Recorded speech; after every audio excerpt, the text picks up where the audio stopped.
What's happening, Brad? Hey, what's going on? We had to skip last week. Yes, we did. Yeah, our video guru, Jamie, had some issues. Yeah. He's going through it a little bit still, but I think he'll be all right. If he just cuts back one cheesesteak a week, he'll be all right. Think that's what it is? Cheesesteak or steamers? I wonder. He should have stayed with the cheesesteak and eased into the steamers maybe. Yeah. But no, hopefully he'll be all right. But yeah, we missed last week, so here we are. Have you done anything fun or interesting since the last time we were here? Yes, I have. As a matter of fact, just this morning I was working with Nicholas Prey on his new record. Nice. Yeah, so Jimmy's been over here a few times. Nicholas has been by a few times. Going to do some vocals over the weekend. Oh, so it's not pre-production, you're actually recording? Yeah, we're recording. Nice. Yep. Nice. Jimmy did a lot of the tracks at his house, and then he brings them over here. Nicholas has done some guitar at his house. I always make him come here to do the bass. And we're going to do the vocals here. Very cool. Yeah. Are you going to be singing on the record? Or? I don't know yet if I'll be singing. Maybe sing some backups or something. Okay. But I'm in charge of all the pre-production and mixing, and Jimmy's going to help me mix as well. And That'll be cool. I like Jimmy's input. How many records have you personally done that you've supervised and recorded and produced? Well, I mean, I always had a hand in the records that we made when I was playing. Yeah. Although I didn't know anything about what was happening. More of the Souls at Zero stuff, I was more in tune with, helping engineer and mix on those projects. And let's see, I mixed the Kicks live record. I don't think I knew that. Yeah, Wow. I got the billboard thing hanging on my wall from it. Oh, no shit. It's Well, that can't stop the show. Yeah, but there was a live disc with it. Oh, not Kicks Live, not the live record. No. Okay. No, Okay, that's it was one show that they did out in, I think, Cumberland or something. Gotcha. Yeah. Gotcha. Okay. That's Yeah, and cool. I did Nicholas's first record. I've done The Arrival in here, Yeah, that's right. and of course everything that Jimmy and I have done, or Jimmy and I and Bob, and that's all done here. Yeah. I started. My idea with the studio was, hey, I can get projects and I can mix and I can do all this and that in here. And then once I got into it, I realized, man, it's a lot more fun to record and be around people and be creative. I mean, the mixing thing is cool, but it's just me by myself a lot of times. Right. And I like being, in the room with people. Yeah. That's why when Jimmy comes over and we sit here and we start mixing stuff, it's just, because I get his input. Yeah. It makes it way more enjoyable. Yeah, I bet. Just being a part of the whole thing and bouncing ideas off each other and stuff. Yep. That's cool. Yeah, and just to get creative. That's the thing.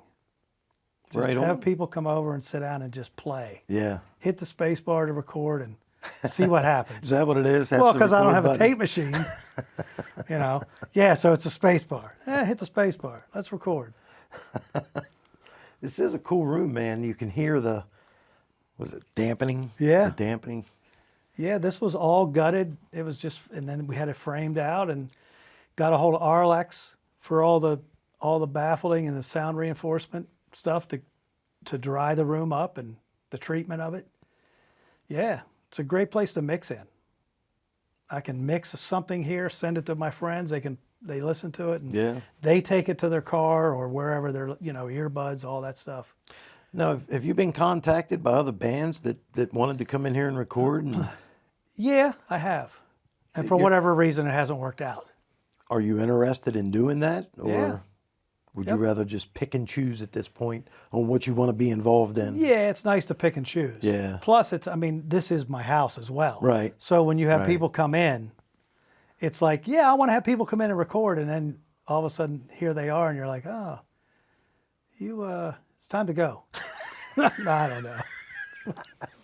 It's not like that, but it's Is Steve Wayman back with me? no. But you think you forget that it's your house, Right. And you can't leave. This is going south. No, it's good stuff. Yeah. I get it. I get it. Yeah. Well, the first time I was in a studio with Justin, there was a couple guys there, and they both said If any musician tells you that studios are non-smoking, they're liars. And it was like constant smoking. And I thought, man, there's people not into that. But obviously here, you're not going to have a bunch of musicians in here smoking cigarettes. No, there Right. is no smoking of cigarettes in this house. Right. No. Right. That's what I immediately thought of when you thought of, I asked you about just bringing random bands in, Yeah. stuff like that. I don't think Elise should stand for that either. No, probably not. Not the smoking thing. She welcomes everybody to come over. Yeah. You know, the whole thing was her idea. It's a freaking cool studio, man. Anybody that's lucky enough to get in here with you, I think they're going to enjoy it. Yeah. It's just it's a comfortable place to hang out in. It is. It Yep. is. All right, so you were recording Nicholas's stuff. Anything else in the last week and a half? Or are you just homebodying it since you're not out on the road Yeah, right now? I'm homebodying it. Chilling out. Yep. I enjoy that. It takes a minute once you come home. You've been gone for so long, and then you come home. It takes a minute because you don't know what to do. Yeah. You're used to having a schedule on the road. You got a load in time. You got catering's going to be up at this time, and then we're going to roll to the next city, and then you get home and you're like, oh, I don't have anything to do. I have no schedule, and of course, and then I'm walking into the area or the house that Alicia has taken care of Right. for the last how many ever months it's been. And so I'm coming back into the space. You know, sometimes you got to come in easy. You can't Yeah. just come in like a bull in a china closet or whatever. Yeah. You got to slide in. But yeah, it takes you a minute. Nothing's popped up on your schedule, has it? You're still looking at, what, June or July at your next possible gig? Yeah, I think there's a gig in May now. Oh, okay. Going to Poland in May. Enrique? Yep. Or just, okay. Enrique. Very cool. Poland. Yeah, Poland. Yep, I think, and I believe it's Warsaw, I think is where we're going, or Krakow. But yeah, I assume you've been there before. I have. Okay. Yeah. Is it a venue or is it a... Yeah, it's an arena or a stadium. Oh, wow. Yep. In May, it could be a stadium because it'll be nice at that time. What kind of crowd could he draw in a stadium? I mean, is he 30,000, 50,000? The biggest stadium I've done with him was Kiev, and it was 85,000. No shit. Yeah, 85,000. That's a lot of people. That's man. a lot of people. Yeah. Wow. I believe that's the biggest gig I've done with him, was 85,000. Has his dad ever showed up to a show? Nope. Got on stage with him? No? Nope, never showed up. Interesting. Yep. Yeah. Dang. If he would he like be the boss? I wonder. Yeah. I've heard stories The of Julio, dynamics there. but I don't know. Yeah. Yep. That's cool. I'll tell you what, man, we got an email from one of the watchers for you. Okay. Let's read that and All right. see what you got. This is from Eric Huffman. I don't know if you know Eric or not. I don't think I do. No. It says, Brad, do you genuinely like the artists that you work for? Or does it grow on you? Would you take a band that you hated? I've always enjoyed everybody that I've mixed. And I've always enjoyed everybody that I've worked for, the artist as well. Okay. Would I ever work for somebody that I hated? Well, see, hate is such a strong word because I don't really look, I would never say I hate their music. Right. I would say, well, it's not for me. I don't care for it. And probably if I didn't care for the music, I probably wouldn't work for them because a big part of being gone and being away is to enjoy what you're doing. Yeah, So- I get it. So yeah, that would be a tough one. That makes sense. But I've never encountered anybody that I've never enjoyed mixing. Just turned you completely off? Yeah, Never happened? Never happened. Nope. If you had a preference, let's just say the ultimate band, dead or alive, that you could go mix for, any band ever, I think I have an idea who you're going to say. You do? I think so. You think? You covered them on your first record. You're absolutely correct. Is that right? Pink Floyd. Yeah, okay. It would be Pink Floyd. Yeah. Because, I mean, talk about great music. Yeah. And just a great palette of to be able to mix music like that. It's so good and so dynamic. And Yeah.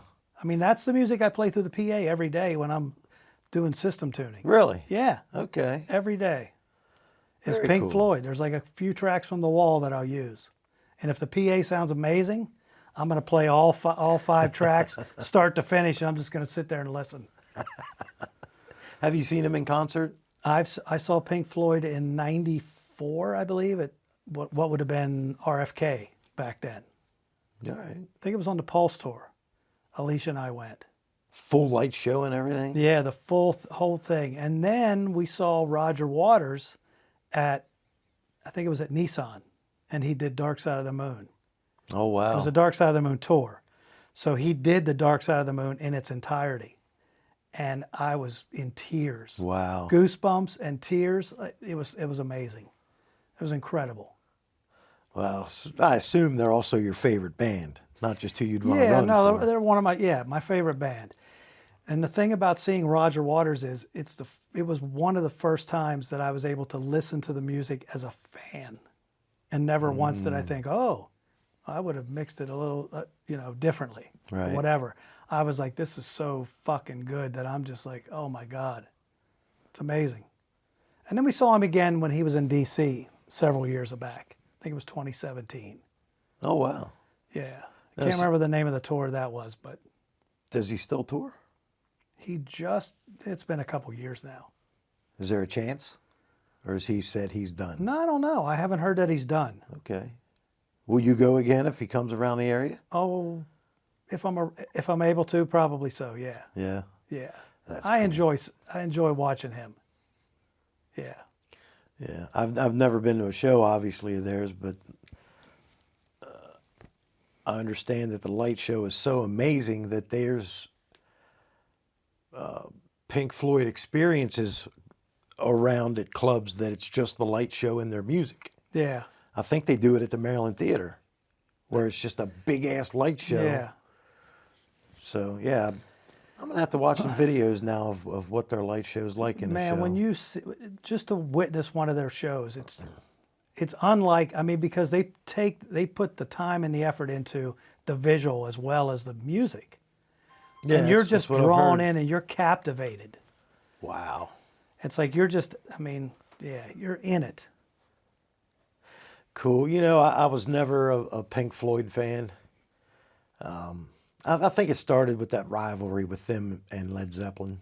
Roger Waters was interviewed once about Led Zeppelin, and he dismissed them as if they were nothing. Well, so yeah, it he turned had- me off. He has his moments. Yeah.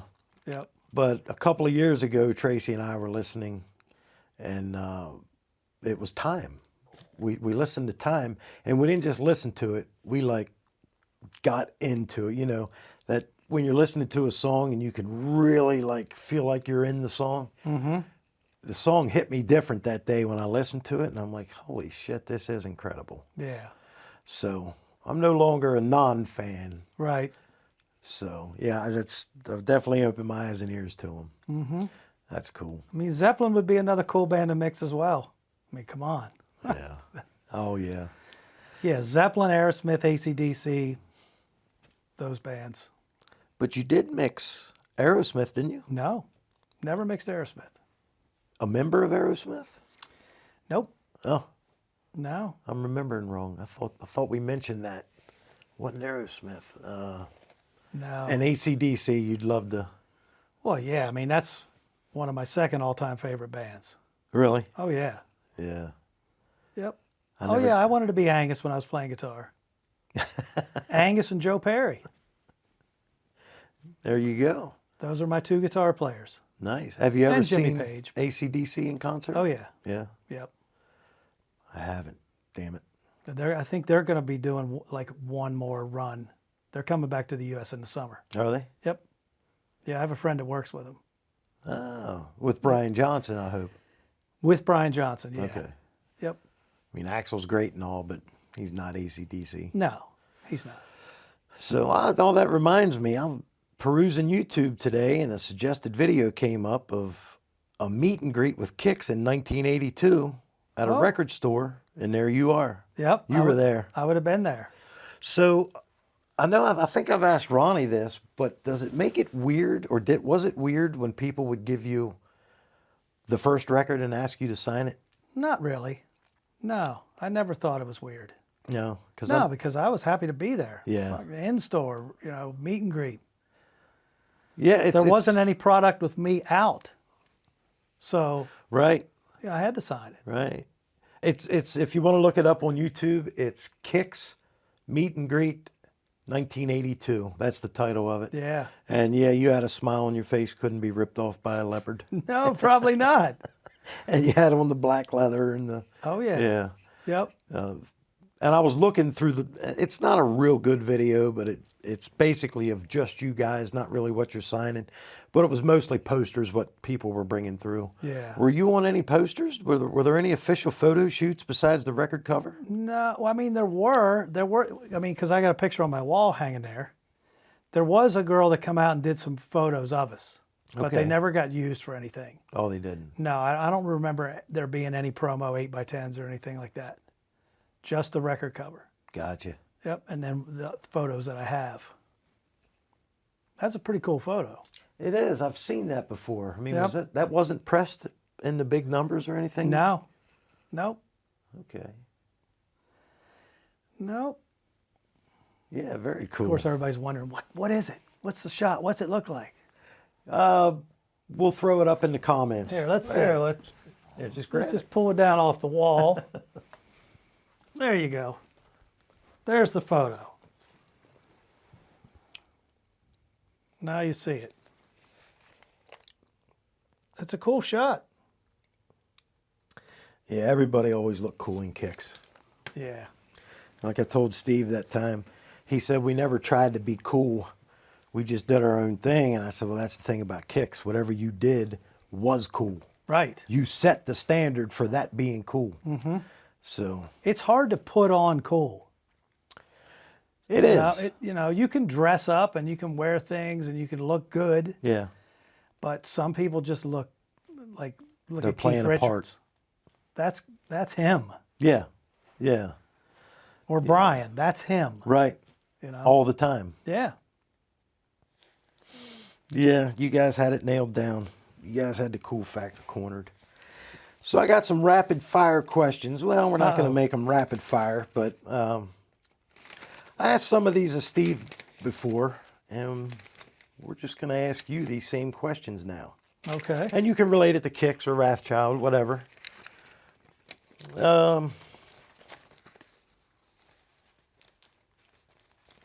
So after all the years, the records, the tours, and the memories, do you feel at peace at how Wrathchild ended? Yeah, I do, because I think it ran its course, and I believe everything happens for a reason. Mm-hmm. So I think, Wrathchild turned into Souls at Zero with the same four guys.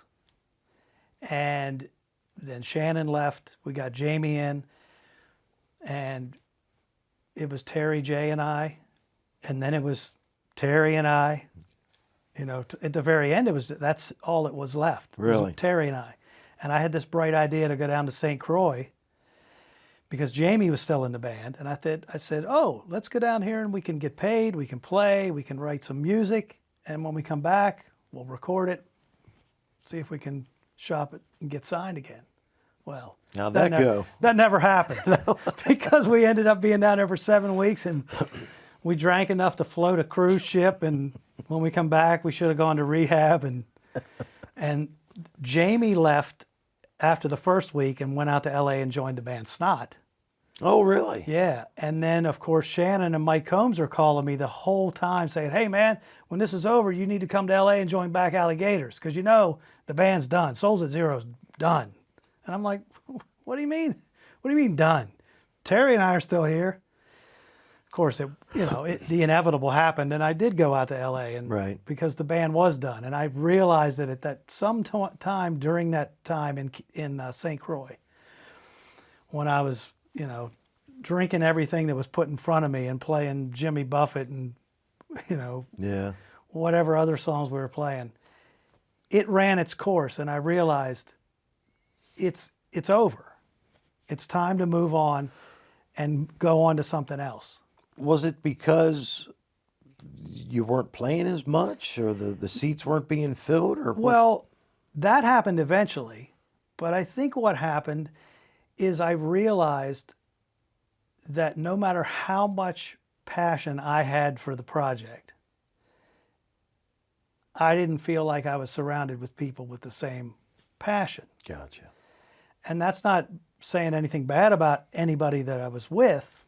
It just felt to me like I'm just smashing my head against this same wall for so many years, and nothing's coming of it. Yeah. It's maybe, just let it go. Let's move on. Change is good.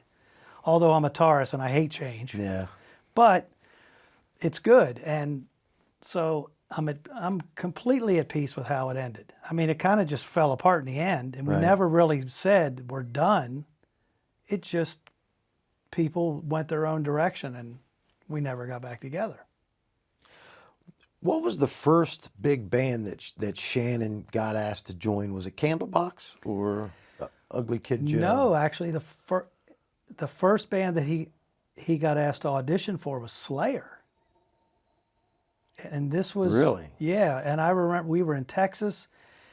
We were staying at this girl's house she was connected with the Pantera guys, and Shannon was out in the garage rehearsing the Rain and Blood record, Angel of Death and those tunes, because he was going to go audition for Slayer, and he did go audition. And I think that's the first big thing that came his way. So where were you guys with Shannon at that point? Were you still playing together? Oh yeah, we were all in Texas. We were on the road, and this was probably With Wrathchild. with Wrathchild, and this Okay. was probably maybe 85, 86. Wow. Something like that. Did you have a knot in your stomach like, man, we might lose our drummer? No, I mean, I was happy for him. Yeah. I mean, what can you You can't expect him not to. Exactly. And I was happy for him that he got the audition. How did he not make it? That's the question. I don't remember what happened after that. He's a fucking beast. I mean, He's a beast. Yeah. Did you know it early on that this fucking guy's a little, Yes. there's something there? I knew it when the first time I had him on stage with me when he was Really? 14 and I was 19. I knew it then. Yeah. Yep. That's so Because cool. he just had something. I look back there, I'm like, man, this guy, he's a kid and he's a badass. Mm-hmm. And now he's a man and he's still a badass. That's right. And weighs the same as he did when he was 14. Exactly. He's just a little taller. Yep. That's right. Hey, Shannon, if you're watching. Yep. So completely at peace. Yep. What's the first band he joined that he actually did go join? And where were you guys with him at that point? Well, the first, it was Ugly Kid Joe. Okay. This was Souls at Zero. It was 94, I believe. And we had just done the EP. And it might have been the summer. And I just remember we were doing a show.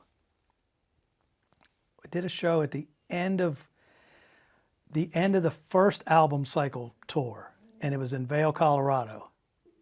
And Whit came out. Whit was there snowboarding. So Okay. Whit came to the show. And of course, it was like the last show of the run, and I was not feeling so well, and I proceeded to just get shit-faced and go on stage and try to get through the set. And Shannon and Whit connected. And it was shortly thereafter that Shannon said, hey, I'm going to go out to LA and I'm going to join Ugly Kid Joe. Like him and Whit just had this connection. And that was 94. And again, I was devastated Right. because he was like my brother in the band. Yeah. Yeah. He was the guy, we got one hotel room for 4 guys. Shannon was my bed partner for all those years. Good thing he's only this big. He'd be the one that I'd say, man, turn that light off. And instead of turning it off, he'd just reach over and smash it. Really? Because we were all shit-faced. Yeah. Yeah, but I mean, I was happy for him because I knew there was a part of me that knew then he's got to go. He's, I don't know what we're doing. Yeah. We're on an independent label. We just put out an EP. Nothing really is happening. And that was it. He went to L.A. So that's when you got Jamie in the band. Yep. At Shannon's recommendation, because Jamie was playing with Pit Bulls, Okay. which was Shannon's side band. And Jamie was the perfect fit. He played like Shannon, but he didn't. He had his own style, but he could play all the parts. Yeah. He just had something else he just had his own style. Yeah. And he fit in. He fit in really good. And then we made the last record, A Taste for the Perverse, was the last Souls at Zero record. You say last, but second, right? Second and last? It was the second full-length record because we did an EP. Okay. Yeah. All right. So how much touring did you do on that second record with Jamie? We did the Skid Row tour. Oh. Yeah, that was that tour. Skid Row, and then after that we did a tour with Ugly Kid Joe as well. Oh, wow. Because that was kind of Shannon's deal. When he joined Ugly Kid Joe, he said, hey, man, I'll join the band, but take Souls on the road with us when we go out. How cool is that? And so they did. That's badass. Yep. And then I think we went on and did some shows with Life of Agony on another run. So did you fulfill with that second record or second full length, did you fulfill the record company's contract with that record? Yeah. I mean, there wasn't much of a deal going on at that time. No. I do remember us doing the record. We were supposed to get a certain amount of money to do the record. We did it. They still owed us money. And they're like, we're not going to pay you. And somehow or other, I managed to get the record mastered. We used Bob Ludwig up in Portland, Maine to master the record. Somehow I got him to send me the masters. So I'm sitting in my apartment holding the masters, and the label's like, we need the masters. I'm like, well, I need the money. But I finally ended up having to give them the masters because the guys that were managing us then at the time were like, they're never going to pay you. So if you want the record to come out, you got to give them. Oh, shit. I'm like, God damn it. Because I thought, you're going to pay me the rest of my money. Yeah. It wasn't even that much. Right. It was a principle. Yeah, of course. We made the record, and now you don't want to pay. Son of a bitches. Yeah. What was the reason? Probably the record didn't sell. The one prior to it wasn't selling, and it was an independent label. Yeah. And yeah. Damn. Yep. So after that, obviously, you wasn't going to have a relationship with that record company anymore, even if they wanted to. No, it was pretty much the end of it at that point. And I think the record company ended up just going under. That was pretty much the end of it. But I wasn't done yet. Yeah. Like, no, we're going to St Croix and we're going to write music, and fuck, that didn't work. So you get back and then you do go out to L.A. for Backalley Gators. Yeah. And then that's why I ended up being a mix engineer. Yeah. Doing what I did. Yep. Damn, that's cool. All that from one question. Yeah. Yeah. See how it goes? Uh, There was another question you read that you were going to ask me about, but I don't. Excuse me. Do you hear? I wonder if you hear those stomach noises on the video. What part of being a musician do you think will stay with you even when you retire from the business altogether? I think the creative part of me Yeah. will always be there. Yep. For Because sure. that's the part about being a musician that is, the creative element. Being able to just sit down and strum a guitar and just the creativity. Yeah. Yep. Yeah, I get that 100%.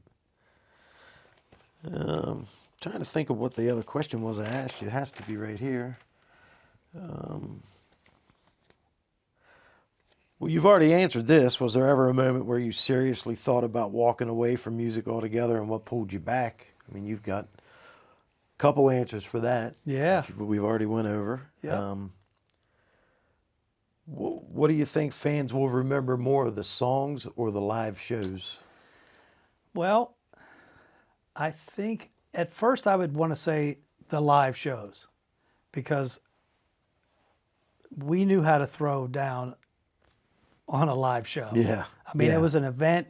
It was it was full on. It was a great show. It was intense, had energy and power. But then I think there's the fans that remember the songs as well. Mm-hmm. You know, whenever I see people comment, like if someone posts a show of us on Facebook or whatever, some people's comments will be, "Man, Silent Darkness was the best song ever." I even saw someone write, "Silent Darkness is a better song than Creeping Death," or maybe it was Injustice. It was a Metallica song, and I'm like, I don't know about that, but okay, if you think so. That's got to make you feel good. Yeah, so I think there's those fans that remember the show, and then there's people that remember the songs. Yeah. Yeah.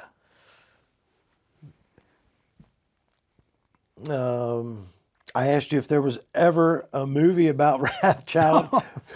Who should play you? Oh, Brad Pitt. There you go. There you go. Why not? Were there any songs on the record that were a little bit too hard to pull off live? No. Hit them Never. all. Yep, we could play any of them. Damn right. And we could play them as fast as we wanted to go as well. Nothing was ever the speed of the album. Always faster? It was always faster. And I've seen some videos and I'm just like, oh my God, how did we ever play it that fast? And we were tight. Yeah. I'm like, wow, that's incredible. But I mean, instrumentals like Hernia or Prego, those instrumentals that are just weird fucking songs that go from blues to jazz to funk to reggae, Yeah. classical to whatever it is. And we weren't always the soberest of people when we were playing those shows either. And we still pulled it off. Yep. In the early days, did you guys rehearse nonstop? I mean, did you guys basically live together? And Yeah, we did a lot of rehearsing. But then we ended up playing so much that we were playing 5 nights a week. So we'd have a night or two off a week. yeah. And we wouldn't rehearse then. And a lot of the times we would spend rehearsing at the venue. Or if we wanted to write material, we'd do it. We'd come in the next day, maybe a couple hours early, and see if we could get something done then. Okay. While we were waiting for the hangover to subside. But yeah. You guys did a lot of hard work, that's for sure.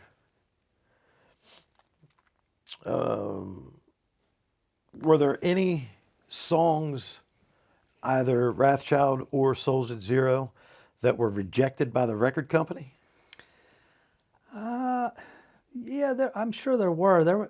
I remember being in the studio working on songs because we were always trying to write something in the studio. Let's see what we could create while we're here recording. Yeah.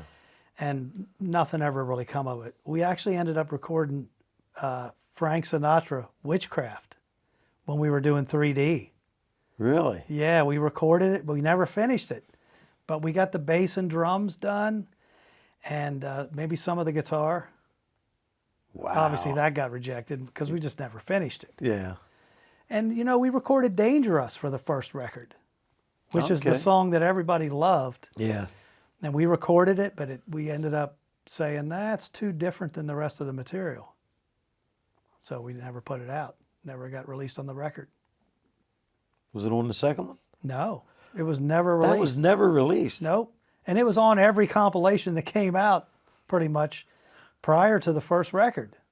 How in the hell does your most well-known song not get released? Well, that's, How did it become your most well-known song? but that's the one that The live everybody shows. loved. Yeah. Yeah, and then we're like, it's too different than the rest of the material. But No Deposit was a little different than the rest of the material. Yeah. Who knows? If Dangerous would have Wow. been on the first record, you never know. First time I heard Dangerous was a cover band covering that song. Yeah. Yeah. Speaking of which, what obviously you already said you're a huge Pink Floyd fan, but what made you put Time on the record? Was it just I don't because remember of your how. love? Yeah, I don't remember how that came about. It could have been Terry's idea, actually, because Terry is a big Gilmore freak. And we did that song live. And we would use the intro for it, the clocks and everything. And I think it was also at a time when everybody was putting a cover tune on their record. Yeah. And so we thought, well, what if we put a cover tune on our record? Well, let's do Time by Pink Floyd. And it had to be maybe Terry or Shannon's idea. Or maybe it was collective. That's a tough one. I just remember we wanted to do it exactly like as close as we could get it to the original. Because in my mind, anytime you cover a tune, be true to the original. Yeah, of course. Yeah. And that, turned worked. out to be one of those songs that people loved as well. Yeah. Yeah, my band covered that because of you guys. We got together in 95, and Joey Bowles, I know Joey watches. Joey Bowles was our singer, and he said, dude, Wrathchild rips this Pink Floyd. We got to do it just like Wrathchild did it. Yeah. Okay, We so put the little heavy elements in there. That's what we did. We copied Yeah. you guys to a T. Yep. But Terry nailed the solo like Gilmore. Yeah. And after that, we used to do Comfortably Numb sometimes as well. Okay. Yep. Towards the end in Damn. Souls at Zero, sometimes we would end the night with that song. It would be like this 10-minute song because Terry would just start Yeah. getting down, and it would just be like, just go. Yeah. Isn't it cool to reminisce about those days? Yeah, because I always loved playing that tune. But we'd already recorded one Pink Floyd song.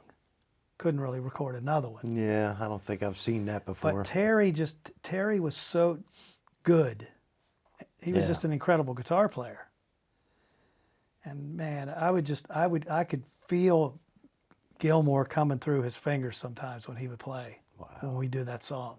Nice. So part of the time when we're playing the song, I'm like actually a fan.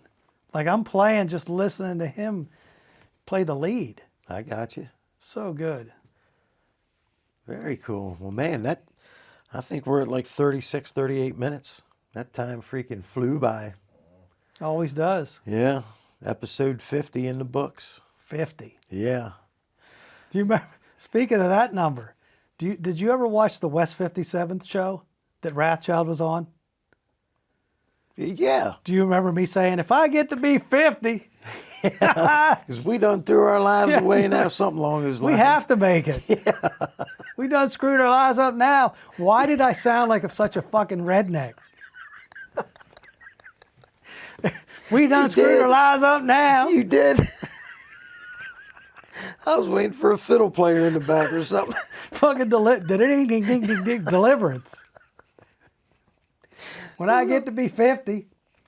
Jesse James Dupree did it with Jackal. He was Southern as shit. Yeah. Sounded just like it. That was cool. That Yep. was cool. All right. Well, just to wrap it up, I don't want to end on a negative note, but everybody that knows me knows my dog Bonham, my English Mastiff, my best friend, my pal, my everything. Going through some scary stuff right now. So, not prayers, but if you can send some good vibes Bonham's way, it would be much appreciated. So, I think he's going to be all right. We'll see you guys in a week. Yep. See you then. Have a good one. Bright and red.